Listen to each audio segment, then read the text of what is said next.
case for Nick Carter, Master Detective.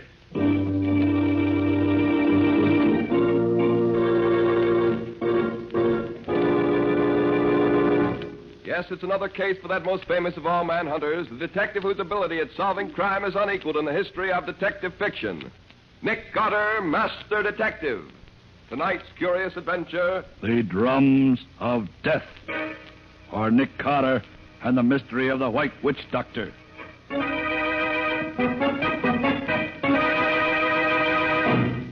And so, gentlemen, you will find enclosed a complete dossier on the criminal in question, plus all the evidence needed for a conviction. Yours very truly, et cetera, et cetera. Wait a minute, Nick. Not so fast. Yours very truly. Okay, what now? Well, what else do we have to take care of, Patsy? The only unfinished business I know of right now is this bunch of letters from that Mrs. Galley. Oh, yes. What was it this Mrs. Galley wanted me to do? She's worried about her doctor, Nick, and she wants to consult you. No, let her consult another doctor if she doesn't like the one she's got now. Throw her letters out, Patsy. Let's go celebrate having our old business all cleaned up. Well, I would, Nick, except that the letter we got from her today throws a new light on her problem. Oh, what did she have to say today that was so vital? She says she's afraid of her doctor. Afraid of him? Oh, hum.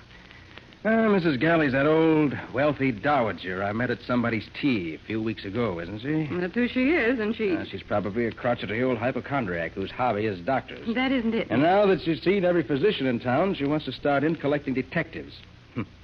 Does she say why she's afraid of whatever doctor she's going to now? Yes, she does, Nick. She says he's a witch doctor.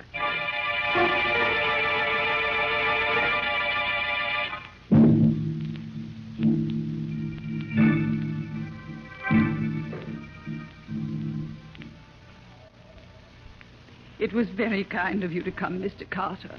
I hoped you would. I confess I wasn't too eager, Mrs. Galley, until Miss Bowen told me about your last letter. Well, perhaps it's silly to believe in such things as voodoo and black magic nowadays, but I don't know what to say. Suppose you tell your story and let me be the judge. Well, there isn't much to tell, Mr. Carter.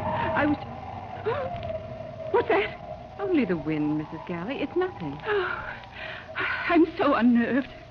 Well, here's my story. Last week, my nephew, Walter Galley, told me about a wonderful new doctor he discovered, Dr. Congo. I wasn't feeling well, and the name interested me, so I went to see him. Good morning. Is Dr. Congo in?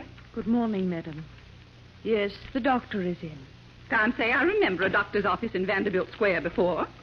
You're new here, aren't you? Have you come to see Dr. Congo, madam? Naturally. Do I look like an insurance salesman? Have you an appointment, Mrs. Galley is the name. Mrs. Galley. My nephew made an appointment for me. Oh, yes, Mrs. Galley. Will you step this way, please? Dr. Congo's expecting you. Thank you. Wait a moment. What's that noise? Drums, madam. Drums? What drums? If you'll step inside, Mrs. Galley, you'll find out for yourself. Very well. Drums, indeed. What nonsense is this? Good morning. Mrs. Galley, I presume. I'm Dr. Congo. Good morning, Dr. Congo. I want... Golly, what a story. Go on, Mrs. Galley. Why did you scream? Because I saw... Yes, what did you see? A white savage. What? From his neck to his toes, Dr. Congo was an ordinary man. He was wearing striped trousers, formal cutaway jacket, wing collar ascot tie. He was beautifully dressed. But his face... Yes? His face was hideous. Shaven skull, a horrid, grinning mouth, showing his teeth, which had all been filed to a point. And he had a bone through his nose. Like a cannibal. Yes. At first I was stunned. And then I thought it might be a joke my nephew Walter was playing on me. I sat down while the drums throbbed. I'm sorry I screamed, Dr. Congo, but you gave me quite a start. I usually do that to my clients, Mrs. Galley. What kind of a doctor are you? A witch doctor. You're fooling, aren't you? On the contrary. But it's unbelievable. We only joke about things like witchcraft nowadays. I am not joking, Mrs. Galley. I've spent 15 years in the heart of Africa studying voodoo. My face, the drums, the African witchcraft apparatus in this room, all are a necessary part of my profession. Profession? Yes. I am a professional witch doctor, and as such can guarantee miracles that modern medicine would never dream of. Ridiculous. I don't believe you. Really? Pardon me, Mrs. Galley. I was just ordering my men to begin the voodoo drum incantation. None of my clients believed me at first, Mrs. Galley, but I convinced them. Now, if you'll allow me... What are you doing with those scissors? I merely removed a lock of your hair. Now, in spite of yourself, you are officially one of my patients. And I warn you, my fee is high. Well, you're wasting your time, sir. I don't want to be a patient of yours, and I won't pay any fee. I'm leaving. Good day, sir. One moment, Mrs. Galley. Dr. Congo, let go of my arm. You don't understand me, Mrs. Galley, and I'm afraid you don't understand voodoo. This lock of your hair places your health in my hands. Your life or death are mine to do with as I desire. And my fee for this visit is $10,000. Preposterous. Get out of my way. $10,000, Mrs. Galley. Now listen closely. 3 times you will hear my Congo drums roll, no matter where you are. If you have not paid when you hear them for the 3rd time, you will die. Good morning, Mrs. Galley. Then, Mr. Carter, I ran out of that office. I'm 65 and not as strong as I was, but I was frightened. I realized he was threatening to kill me with voodoo. And we don't believe in that nowadays, do we? Not as a rule. 3 drum rolls, he told me. And if I don't pay by the 3rd one, I die. Stuff and nonsense, I said. And then, that very night, when I was alone in this room, I heard the distant roll of Congo drums. God. Now, Mrs. Galley, you must calm yourself. I'm sure it's only your nerves. We don't believe in witchcraft today. You've got to believe me, Mr. Carter. I've already heard Dr. Congo's drums beat once. Perhaps you only think you did, Mrs. Galley. This Dr. Congo is playing on your nerves. Hysteria can make us think we hear anything. Oh, no. I'm sure I heard them. Wait. There's it again. You heard? Nick, that wasn't Mrs. Galley's imagination. I heard it, too. And so did I, Patsy. That's the 2nd time. It's not just my nerves. You must save me from Dr. Congo, Mr. Carter. If you can't, I'm lost. His voodoo will kill me. Help me. Help me. Mrs. Galley, you mustn't let this get you. I never believed in witchcraft before, but I do now. What a joke on me. Mrs. Galley, please. Please, I beg you. Mrs. Galley. What a joke on me, voodoo. Witchcraft. Slap her face, Patsy. What? Quick, snap her out of this. Okay, if you say so. Mrs. Galley, listen to me. I'll take over this case, so don't worry. Now, where can I find your nephew? Walter. He's usually in the Bubble Bar Cafe at this hour. Oh, Mr. Carter, if that Dr. Congo gets me, Nick, she's fainted. Call her maid and tell her to put her to bed. We've got to get out of here. You go back to the office. I'm going to look for Mrs. Galley's nephew. But, Nick, what about Dr. Congo? Isn't he the one you want to see? No. I have a hunch this case hinges on Walter Galley.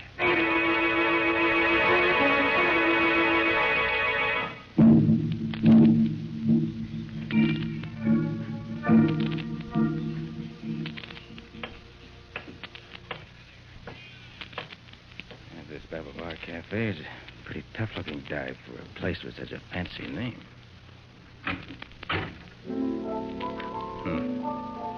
Nobody here but the bartender and that piano player. Well, it must be too early in the evening. Good evening. Hiya, pal. What'll it be? Information. Huh? I'm looking for someone. Who? Walter Galley. Oh, him. Walter ain't come in yet. Hang around. He's due any minute. You live around here? Yeah, across the street. River Apartments. I see. He owes you money, too, huh? How's that? Don't play dumb, pal. Galley's clipped us all. Somebody's always coming around looking for him. Pal, I'd give plenty to get back what he owes me. He's no good. How's chances of collecting? 0, pal. 0. Galley claims he's got a rich old aunt who's going to leave him plenty when she kicks off, but I don't... For the lover. What is it? What's the matter, man? Turn around and look. Oh. Good evening, Mr. Carter. Ah, Dr. Congo, I presume? Quite right. What's that thing he's got for a face? Don't you find it inconvenient walking around wearing a bone through your nose, Dr. Congo? No, Mr. Carter, I don't. It's my business. And what's your business with me? You see this African spear I'm carrying? Yes? I'm going to present it to you. And why? Merely as a warning, my impulsive friend. A warning? Yes, a warning. Keep away from Walter Galley and his aunt, or the next time my drums roll, they'll beat for your death. My dear witch doctor. And just to punctuate my warning, here's the present I promise you. Take it! Look out! He just missed you with that spear, mister. Keep it for a souvenir, bartender. I'm going after that man. Hey, Dr. Congo. Dr. Congo. Look down that side street. If Congo thinks he can scare me off with that voodoo nonsense. Congo! Congo! Ah, he's cutting across the street. Well, let's see if he can outrun me. Hey, look out! Watch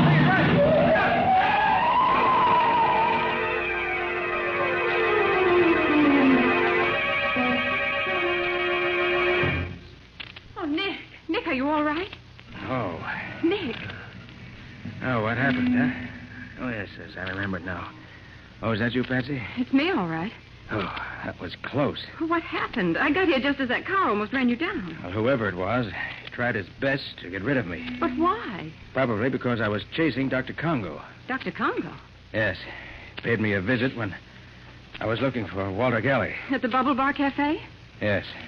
Congo threw an African spear at me. I chased him out into the street. Good heavens. Probably had an accomplice waiting with a car for just such an emergency. Oh, Nick, they might have killed you. Well, they certainly tried hard enough. Must have jumped a mile trying to dodge that car. Nick, listen. I came down here looking for you. What's happened? Mrs. Galley's maid phoned the office just as I got there. She was hysterical. She could hardly talk. What happened, Patsy? Mrs. Galley has vanished.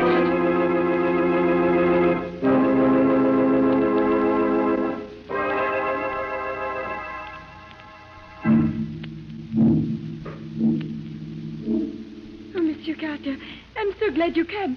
Mrs. Galley has disappeared. How do you mean, Mrs. Galley disappeared? She was spirited away, monsieur, by witchcraft. It's horrible. She simply vanished. When did you see Mrs. Galley last? After you leave, I put her to bed. She has the hysteria, you remember? Yes, I remember. She does not rest.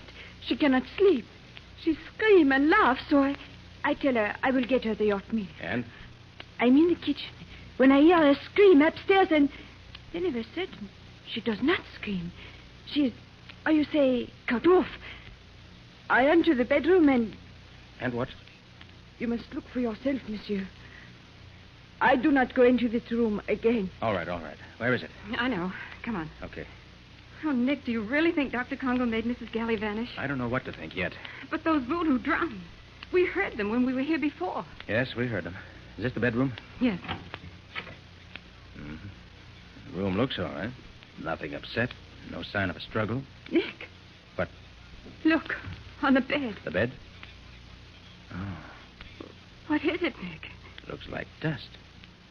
Dust forming the outline of a human figure. Oh. If there's any truth in voodoo, Patsy, that's what's left of Mrs. Galley. Oh, Nick, this is awful. Now, steady, Patsy, steady. But this must be real witchcraft, Nick. No human agency could do this to Mrs. Galley. The drum. The Congo drum. Oh, let's get out of here. If I hear those drums again, I'll scream. They're horrible. You better get ready to hear plenty more, Patsy. Right now, we're going to pay a visit to Dr. Congo.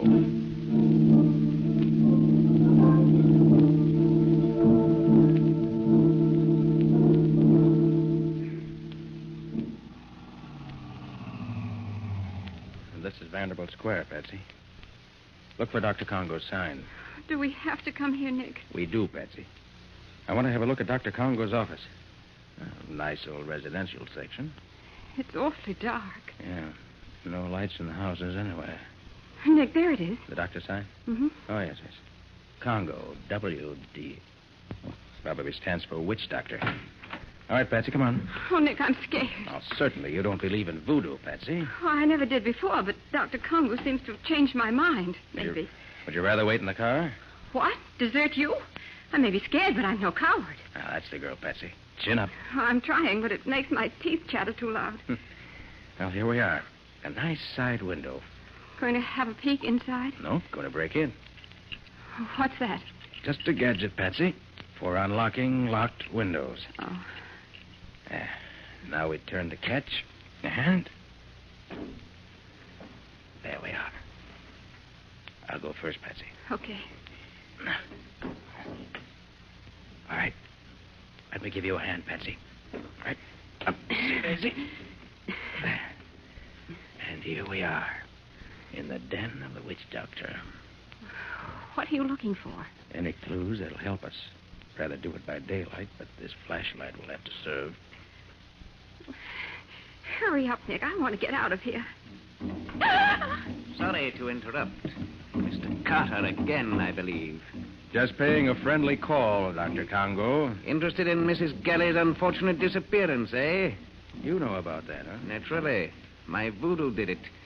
Mrs. Galley was too stubborn to pay the fee she owed me. I would advise you to raise your hands, Mr. Carter.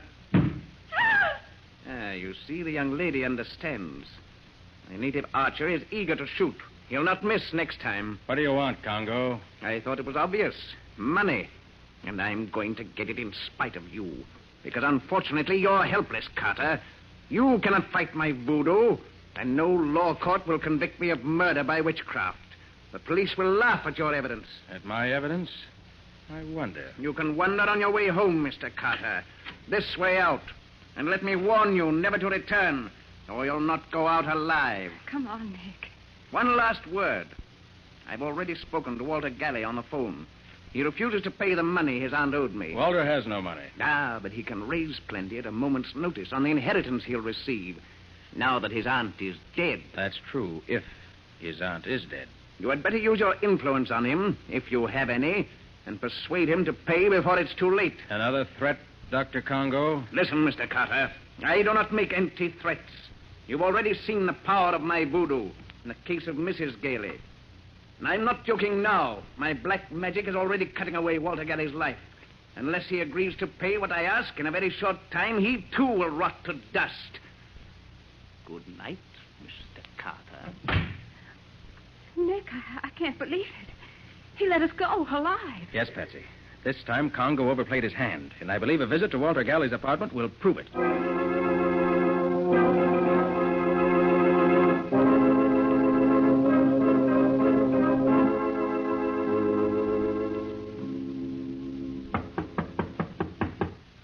Mr. Galley. Mr. Galley. Mr. Galley. No one home. Then we'll just go in and wait. This looks like an easy lock to the open. I'm almost afraid to go in. Too late, Patsy. We're in already. Come on. Radio's playing. All the lights are on. We must have just stepped out for a moment. Yes, looks that way. What do you think? About Dr. Congo's threat, I mean. Let's look around. Oh, wait a minute. I want to turn off that radio. There, that's better. Wonder where Galley is. Maybe he went to pay that money to Dr. Congo. Perhaps, but I doubt it. Nick, look. What is it, Patsy? Look at that couch beside the radio. It's covered with... Dust. Yes, I see. It's shaped like a human figure. Exactly like the dust on Mrs. Galley's bed. Then Congo's killed Walter Galley, too. The evidence seems to point that way. But how can Congo do this, Nick? By voodoo. So Congo says. Beat a few drums, melt a wax figure, and your victim rots to dust. And there's the dust on the couch. Then you believe it, too. I didn't say that, Patsy. Listen. The drum again. Oh, Nick, let's drop this case. We can't fight the supernatural. We don't understand it. It's like trying to stop the wind. Trying to stop the wind? Of course, Patsy. That's the one last explanation I was looking for. I should have thought of that myself. What? I mean, this case is solved. Give me a moment to write a note here at Galley's desk. A note? To whom? Why, to Dr. Congo. My dear Dr. Congo, you are right. I have no case for the police. I have just discovered that both your victims committed suicide. Signed, Nick Carter. That's a peculiar note. What does it mean? Dr. Congo will understand it. But, Nick, it couldn't be suicide. But Mrs. Galley and Walter vanished. No bodies were found. Dr. Congo will understand what it means, Patsy. Oh, Nick, you're just deliberately mystifying me. No, Patsy, you'll understand, too, later. But right now, I want you to deliver this note to Mrs. Galley's maid. Her maid? Who did No she... questions now. Deliver it and hurry back to the office. Because Nick, very shortly, we're going to hear Dr. Congo's drums beating again. And this time, they'll be beating for us.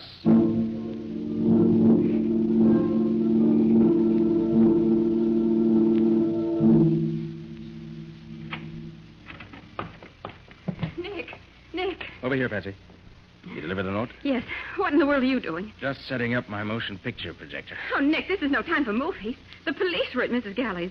News about her disappearance is getting around. Why, I understand the whole social set's going crazy. That's exactly what Congo wants. If you fail on this case, Nick, everyone will be afraid not to pay Congo. As I said, that's exactly what Congo wants.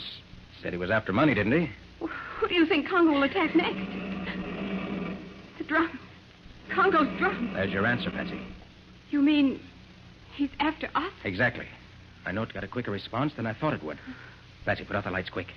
Now what? Now the projector. There. You see?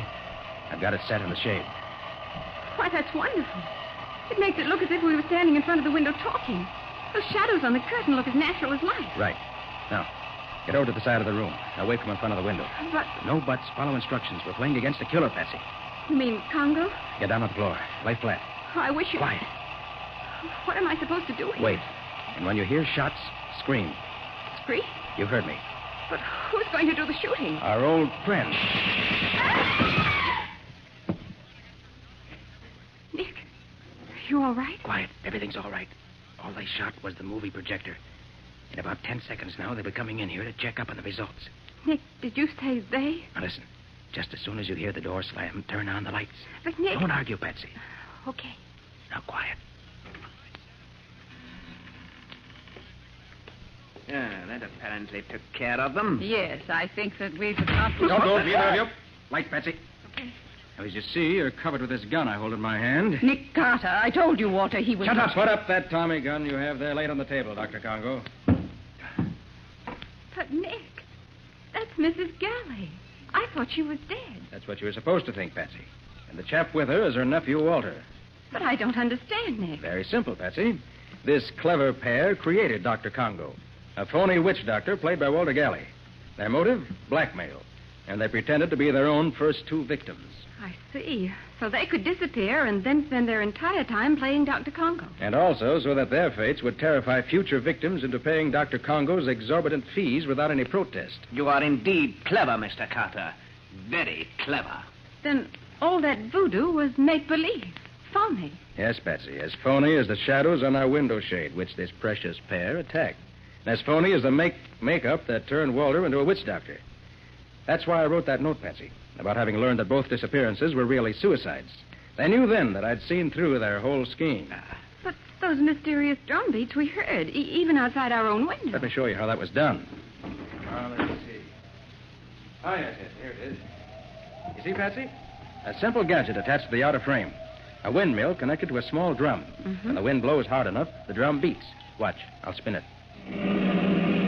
Oh, so that's what scared me. That plus your imagination. It was imagination you two counted on most, wasn't it, Dr. Congo? You concocted the voodoo tale, planted your own clues, and then vanished. The rest you left to human nature, right? So why did they call you in, Nick? Why didn't they let well enough alone? They were playing for high stakes, Patsy. They thought they had a perfect racket, and if I failed to break it, their victims wouldn't fight back. But the phony Dr. Congo was far too eager to let us escape. That was the second important clue. The second? What was the first? Mrs. Galley claimed she was in Congo's power because he'd cut off a lock of her hair, remember? Yes, but isn't that according to voodoo tradition? Certainly. But it couldn't work with Mrs. Galley. Well, why not? No, Patsy, you disappoint me. Look at Mrs. Galley now. You're close enough. I see.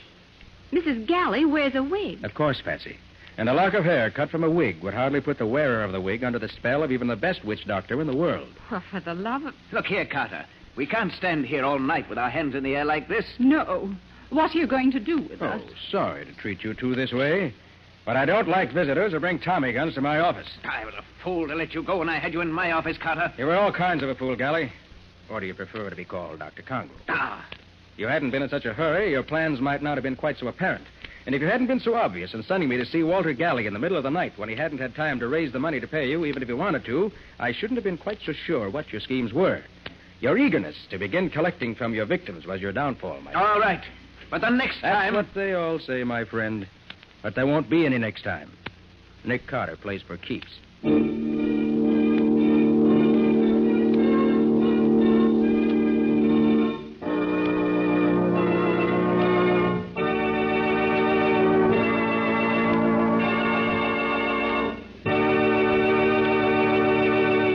This has been another of the strange adventures of Nick Carter, Master Detective, which are brought to you regularly at the same time by WOR Mutual. And now Philip Clark, who played Dr. Congo in our story tonight, has a message from our government that I want you all to hear. Go ahead, Phil. A friend of mine asked me the other day, why do we need to save waste paper? And how come the supply of paper is limited? Well, the answer to that is obvious. An army needs men, and lumberjacks, among others, join the army. Fewer trees are cut down. Consequently, there's less paper made, because there's less wood pulp available for making it. But that same war that cuts down the available supply of paper demands an ever-increasing quantity of paper for many vital war needs. Paper goes into cartons and containers for food, weapons and equipment needed by the armed forces. Paper is necessary for many of the actual weapons of war, such as incendiary bombs, bomb fins, wingtips, airplane signals, parachute flares, ration containers, and ammunition containers. And the American home is the greatest potential source of waste paper. Every kind is needed. Bags, wrapping paper, newspaper, magazines, old containers, and so on.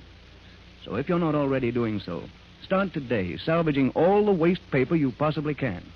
Then sell it to your junk dealer, or donate it to some charitable organization. But don't throw away a single scrap of paper. Make it help us win this war. And now, Nick, what about your story for next week? Well, it's about a gang of super crooks who had stolen a very valuable invention and kidnapped the old inventor and his beautiful daughter to hold them as hostages.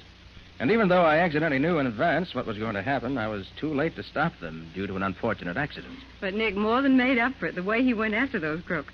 Within 24 hours, he succeeded in capturing the gang and rescuing the professor and his daughter. Yes, Patsy. But it was fast and furious while it lasted. Scubby and I were in hot water right up until the end of the chase. What do you call the story, Nick? I've called it The Professor's Secret. Or The Mystery of the Z-Rays. And that's all until next week. So long. So long, everybody. So long to you both, Nick and Patsy. In the strange adventure you have just heard, Nick Carter was impersonated by Lon Clark, Patsy by Helen Choate. The story was written for Nick Carter by Alfred Bester. Original music was played by Lou White. The entire production was under the direction of Jock McGregor.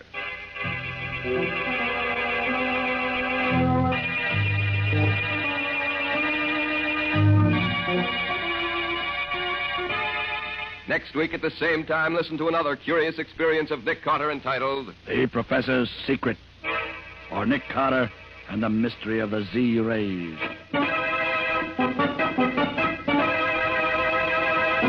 This story is a copyrighted feature of Street and Smith Publications, Incorporated. The Return of Nick Carter is produced in the studios of WOR and is broadcast over most of these stations every Saturday evening at 7 o'clock Eastern War Time.